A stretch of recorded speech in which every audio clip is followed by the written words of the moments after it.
राजा जनक ने कहा, ये सुंदर श्याम और गौर वर्ण के दोनों भाई आनंद ही आनंद देने वाले हैं। इनकी आपसे प्रीति बड़ी पवित्र और सुहावनी है, जो मन को बहुत भाती है, पर कहीं नहीं जा सकती।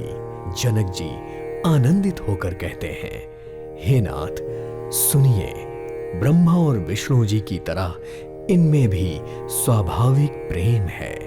राजा बार बार प्रभु को देखते हैं, जहां से नयन हटना ही नहीं चाहते। प्रेम से शरीर पुलकित हो रहा है और हृदय में बहुत उत्साह है। फिर मुनि को प्रणाम करके उनके चरणों में सिर नवाकर उन्हें अपने राज्य के नगर में ले जाने के लिए चल पड़े।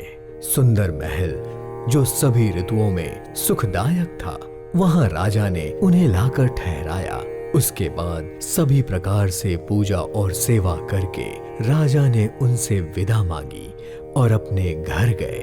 रघुकुल के शिरोमणि प्रभु श्री रामचंद्र जी लक्ष्मण के साथ भोजन और विश्राम करके साथ बैठे। उस समय प्रहर भर का दिन हो गया था। लक्ष्मण जी के हृदय में विशेष जिज्ञासा जगी कि जनकपुर देख कर आए, परंतु प्रभु श्री रामचंद्र जी का डर था और मुनि से भी कहने में सकुचा रहे थे, इसलिए कुछ कह नहीं पा रहे थे। परंतु अंतर्यामी श्री रामचंद्र जी ने अपने छोटे भाई के मन की दशा जान ली। तब उनके हृदय में भक्त वत्सलता उमड़ आई और गुरु जी की आज्ञा पाकर बहुत ही विनय के साथ सकुचाते हुए मुस्कुराकर बोले, हे नाथ, लक्ष्मण नगर देखना चाहते हैं, किंतु आपके डर और संकोच के कारण कह नहीं पा रहे।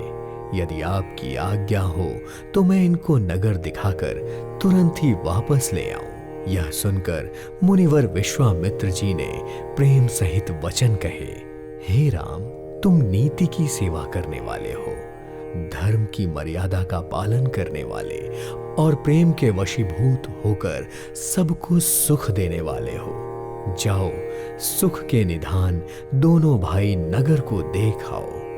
अपने सुंदर मुख दिखाकर नगर निवासियों के नेत्र को सुख प्रदान करो। सभी लोगों के नेत्रों को सुख देने वाले दोनों भाई मुनि के चरण कमलों की वंदना करके नगर देखने के लिए चल दिए। दोनों भाइयों के पीले रंग के वस्त्र हैं, कमर के पीछे दुपट्टों में तरकस बंधे हैं, हाथों में सुंदर धनुष बाण सुशोभित हैं। श्याम और गौर वर्ण के शरीरों पर जिस रंग का चंदन अधिक फबता है, उसी रंग का सुंदर चंदन लगा हुआ है। सांवले और गोरे रंग की मनोहर जोड़ी है। विशाल भुजाएं हैं। चौड़ी छाती पर अत्यंत सुंदर मुक्तक की माला है। सुंदर लाल कमल के समान नेत्र हैं और चंद्रमा के समान मुख है।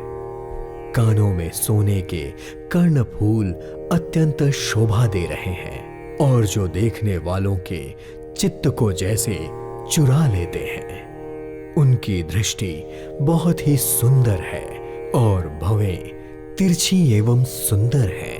माथे पर तिलक की रेखाएं जैसे किसी मूर्ति पर शोभा की मुहर लगा दी गई हो।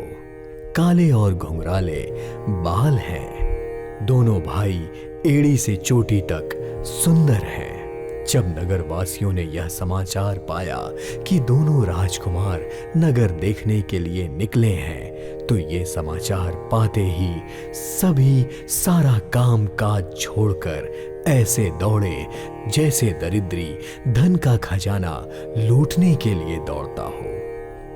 स्वभाव से सुंदर दोनों भाइयों को देखकर सारे लोग नेत्रों का सुख पाकर आनंदित हो रहे थे।